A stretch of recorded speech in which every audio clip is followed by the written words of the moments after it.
各位街坊朋友，唔知你平時去街市或者超市見到金黃色圓滾滾嘅南瓜，會唔會順手買嚿返屋企煮湯或者蒸嚟食呢？你又有冇諗過，原來呢個平平無奇、幾十蚊有找嘅南瓜，佢嘅養生功效竟然仲好過你食50萬嘅名貴補品？不過千祈唔好以為養生就可以亂咁食啊！醫生都急急腳出嚟勸大家，有4類人如果食錯咗，隨時養生變害身，反而搞到身體大打折扣。今日就同大家好好拆解一下呢個平民大補品背後嘅神奇功效，同埋點樣食先至最安全、最着數。講到南瓜呢種食物，相信大家一定唔會陌生。不論係平時屋企人煲嘅南瓜排骨湯，酒樓食到嘅金沙南瓜，定係甜品鋪嘅南瓜露，南瓜可以話係出晒名嘅平民美食。但係大家又知唔知點解近年咁多營養師同埋醫生都大力推薦大家食南瓜呢？甚至有好多追求健康嘅朋友，大半世人食過無數咁多昂貴嘅高檔補品，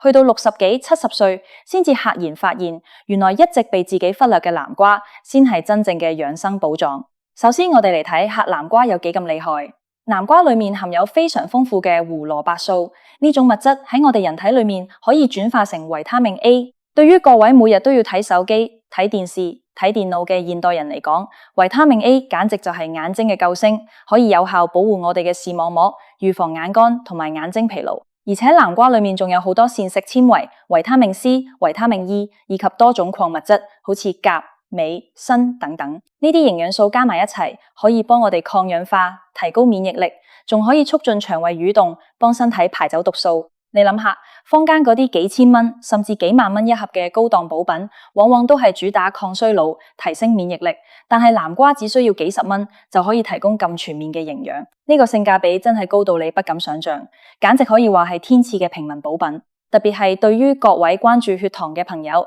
南瓜近年更加係成為咗熱門話題。好多人都聽過一個傳聞，話食南瓜可以降血糖，甚至有人當佢係靈丹妙藥，日日餐餐都食南瓜，希望可以靠佢嚟擺脫血糖問題。咁到底食南瓜係咪真係可以降血糖呢？呢個問題真係搞到好多老人家好困惑。事實上，南瓜裏面確實有一種叫南瓜多糖嘅成分，喺一啲研究裏面發現，佢對調節血糖有一定嘅幫助。加上南瓜含有豐富嘅果膠，呢種水溶性膳食纖維可以延緩腸道對糖分嘅吸收，令到飯後嘅血糖上升得慢一啲。所以如果用南瓜嚟替代一部分嘅精製白米飯或者白麵包，確實係一個好健康嘅選擇。不過醫生同營養師亦都特別提醒大家，南瓜本身始終係一種含碳水化合物嘅澱粉類食物，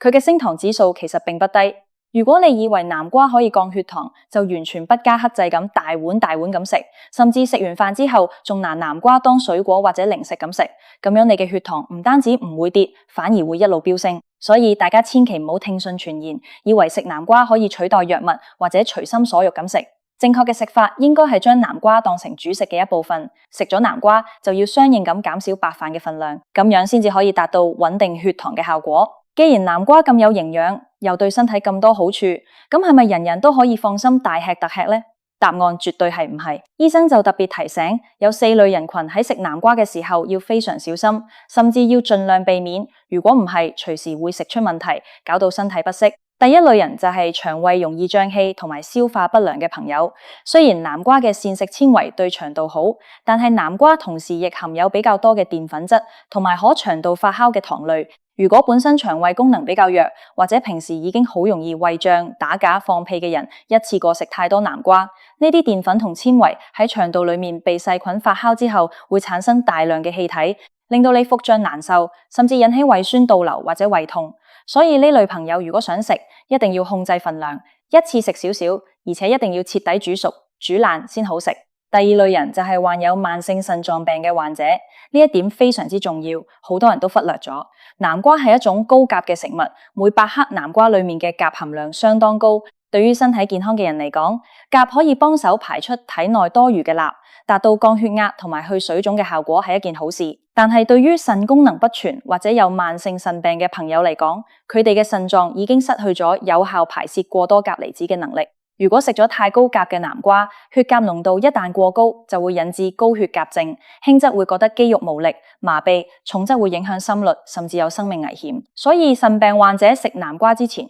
一定要先諮詢醫生嘅專業意見，切忌盲目養生。第三類人係容易過敏嘅體質或者皮膚有濕疹、發炎嘅朋友。喺傳統中醫嘅角度嚟講，南瓜屬於發物，性溫味甘。如果體內本身有濕熱或者正處於急性發炎狀態，例如濕疹發作、皮膚生暗瘡、口乾舌燥、喉嚨痛等等，食太溫補或者有發物性質嘅南瓜，有可能會令到體內嘅濕熱更加嚴重，從而加重皮膚瘙癢或者發炎嘅症狀。如果你發現自己最近身體火氣大，或者皮膚濕疹好嚴重，咁樣呢段時間最好就先暫停食南瓜，等身體狀況平復咗之後先再考慮。第四類人就係正在進行嚴格控糖或者血糖控制極度不穩定嘅糖尿病患者。剛才都有提到，南瓜雖然有南瓜多糖同果膠，但係熟咗嘅南瓜升糖指數係偏高嘅，特別係好似日本金小南瓜，肉質好綿密、好甜嘅品種，佢哋嘅糖分同熱量都唔低。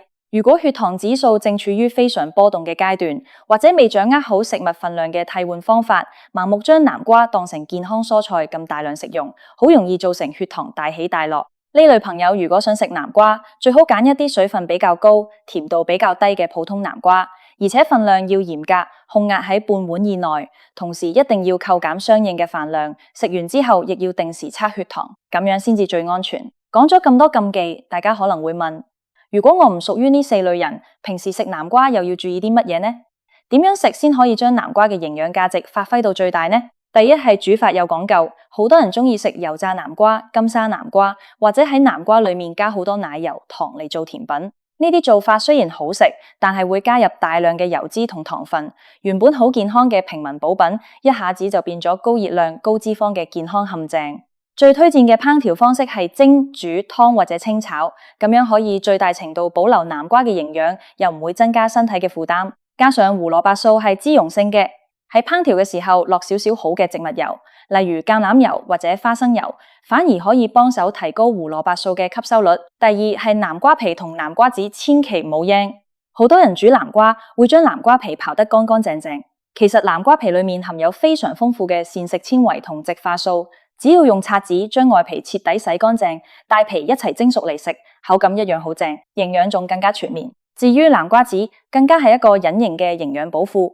南瓜子含有豐富嘅鋅、鎂同埋不飽和脂肪酸，對男性嘅前列腺健康好有幫助，對女性嚟講亦係好好嘅抗氧化零食。平時洗南瓜嘅時候，可以將南瓜籽留返落嚟，洗乾淨之後用白鑊慢火炒香，或者放進氣炸鍋，氣炸就變成好健康嘅天然零食。第三係注意食用分量，無論食物幾咁好，都切忌過量。南瓜如果一下子食得太多，除了剛才講嘅腸胃問題同血糖問題之外，仲有一個好有趣嘅現象，就係胡蘿蔔素血症。因為南瓜裏面嘅胡蘿蔔素實在太豐富，如果連食幾星期，每日都食大量南瓜，身體代謝唔切嘅胡蘿蔔素就會沉積喺皮膚嘅角質層，令到你嘅手掌、腳掌甚至面部皮膚變黃。雖然呢種情況對身體冇毒無害，只要停止食南瓜一段時間就會慢慢消退，但係變到黃疸病咁嘅樣，始終會嚇親自己同身邊嘅人，所以任何嘢都要適可而止。總括嚟講，